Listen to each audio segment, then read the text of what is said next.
Muy buenos días, bienvenidos a una emisión más de Psico TV. Hoy tendremos un especial para la prevención del sexting en adolescentes y jóvenes colombianos desde una perspectiva intradisciplinar.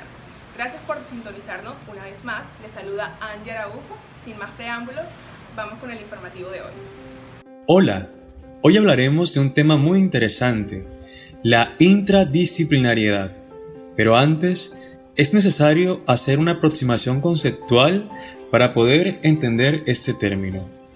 Primero, ¿qué es una disciplina?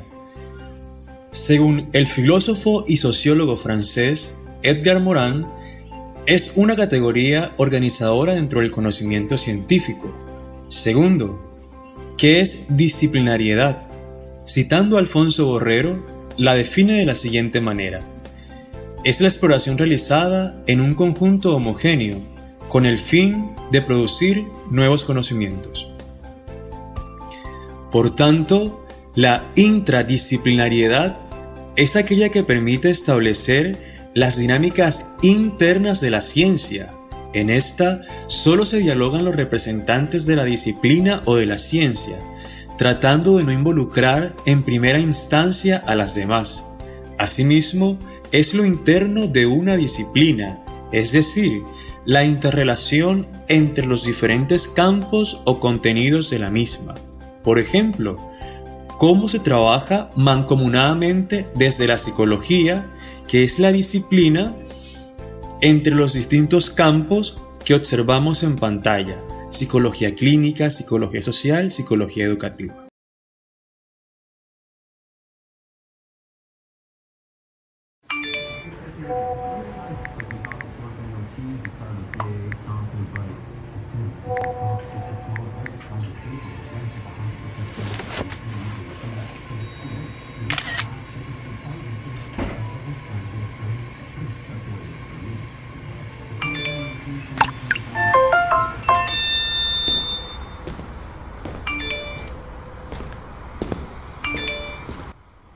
¿Qué es el sexting?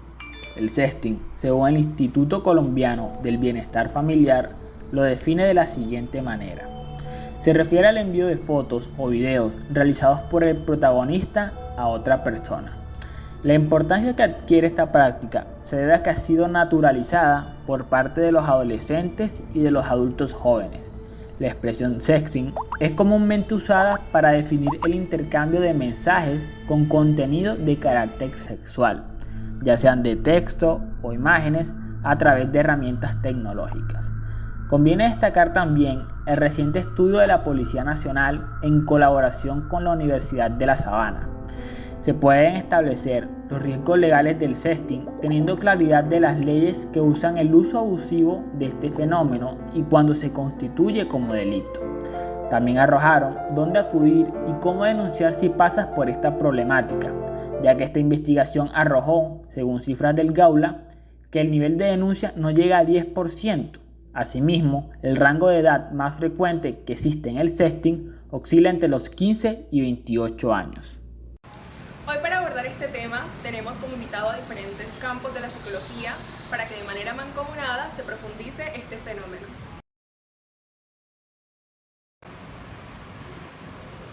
Cuando hablamos del sexting y sus consecuencias, es un indicador que se necesita ayuda profesional. Esta práctica pone en riesgo a los individuos tanto en niveles físicos, emocionales y psíquicos. Se puede observar el miedo y la incertidumbre que se ejerce sobre la víctima, causando daños emocionales que pueden convertirse en depresión, ansiedad, por la exposición del contenido íntimo sin autorización previa. Desde el campo clínico, intervenimos este fenómeno de la siguiente manera. Primero, realizaremos una evaluación, luego el diagnóstico para poder hacer una intervención terapéutica por algún tipo de afectación mental que esté teniendo el adolescente, ya que estas personas que sufren las consecuencias del fenómeno del sexting pueden llegar a un tipo de afectación compleja, hasta el punto de tener pensamientos de ideación suicida por el rechazo o el cyberbullying colectivo. Es cuando llega la psicología clínica, con el fin de restaurar la homeostática, es decir, el equilibrio psicológico e intentar eliminar todo el sufrimiento causado por dicha práctica. Vamos a abarcar el sexting desde la psicología social. Para esto definiré qué es la psicología social y se trata del estudio de las relaciones sociales y cómo éstas influyen y modifican la conducta, los pensamientos y sentimientos de las personas. También se trata del estudio de los procesos psicológicos y sociales observables, cosa que nos hay cómo actuamos los individuos cuando formamos parte de grupos o sociedades. La práctica del sexting. Este fenómeno se aprende mediante la interacción social, es decir, una persona un poco más experimentada le enseña a otra esta modalidad. También puede influir la presión social de sus compañeros y parejas. Para muchas personas esta práctica puede ser censurada, es decir, no está bien vista ante la sociedad. No obstante, para los jóvenes parece ser una práctica normal debido a la realidad del contexto en el que viven. ¿Cómo prevenir el sexting según la psicología social? La sociedad y los medios de masa son responsables de generar un contexto que no resulte excesivo o fuera de control, que fomente la autoestima más allá de la belleza y promueva una educación sexual basada en el respeto y los cuidados. La psicología educativa analiza de qué manera aprendemos y enseñamos. También busca los mejores métodos y programas de estudio para optimizar los modelos educativos. Ante esta problemática, debemos enfocarnos en desarrollar planes de acción para darle solución a esta, ayudando a los jóvenes en el contexto educativo a orientarse y a conocer los peligros que esta experiencia trae a su salud mental, a la convivencia entre sus iguales, sus maestros y su institución educativa. Debido a que si algún joven llega a ser expuesto ante la sociedad después de realizar esta práctica, puede dar paso a que se genere el bullying, ciberbullying, y que en casos muy extremos este recurra al suicidio, ya que esta tiene consecuencias irreversibles, pues lo que se publica nunca se eliminará. Ahí es donde se deben enfocar a guiarlos a desarrollar un óptimo nivel de inteligencia emocional que les permita tener autocontrol, un buen manejo de sus emociones, cuidarse a sí mismos y respetarse. Psicología. Esta es una neurociencia que se enfoca en las funciones mentales superiores, las cuales son la memoria, el lenguaje y también el funcionamiento cerebral y de la conducta. La neuropsicología interviene en el fenómeno del sexting de la siguiente manera. Se hace una evaluación para obtener información sobre el funcionamiento cognitivo y de la conducta emocional de la persona. De aquí se obtiene que exista una posible sospecha de alteraciones cognitivas o comportamentales derivadas de un daño o disfunción cerebral.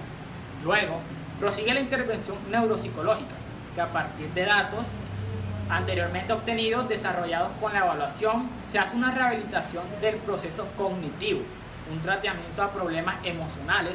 Dentro de investigaciones se da por hecho que cuando hay altos niveles de estrés, estigmatización social y discriminación, trae como resultado que los circuitos neuronales que se vinculan con el autocontrol o regulación, interacción social, son los afectados, por lo cual dificulta a los jóvenes adolescentes más adelante procesar la información social. La psicología forense se encarga de realizar peritaje, es decir, informes y observaciones sobre la veracidad de los testimonios y realizar valoraciones sobre las medidas legales tomadas. Por ejemplo, en los casos de acoso sexual y en el sexting en jóvenes adolescentes. ¿Cómo interviene la psicología forense en el sexting? Si de una práctica de sexting se deriva algún tipo de conducta no consensuada, el psicólogo cumple su función pericial psicoforense, es decir, se encarga de evaluar a la víctima a través de los resultados de su pericia, establece un diagnóstico sobre su condición emocional y mental. Así identifica si la difusión de sus imágenes íntimas en las redes sociales ha provocado consecuencias emocionales y mentales en su persona. Ahora bien, a nivel mental y emocional, el psicólogo forense está interesado en identificar la presencia de un posible daño psíquico en forma de reacciones emocionales como ansiedad, aislamiento, depresión en la víctima que hayan sido ocasionadas por la exposición pública de su intimidad sexual. Por último, el objetivo del informe pericial psicoforense consiste en si el bien jurídico de la vida íntima de la persona fue verdaderamente vulnerado y lesionado. Por lo tanto, amerita buscar una reparación del daño emocional y mental ocasionado en él.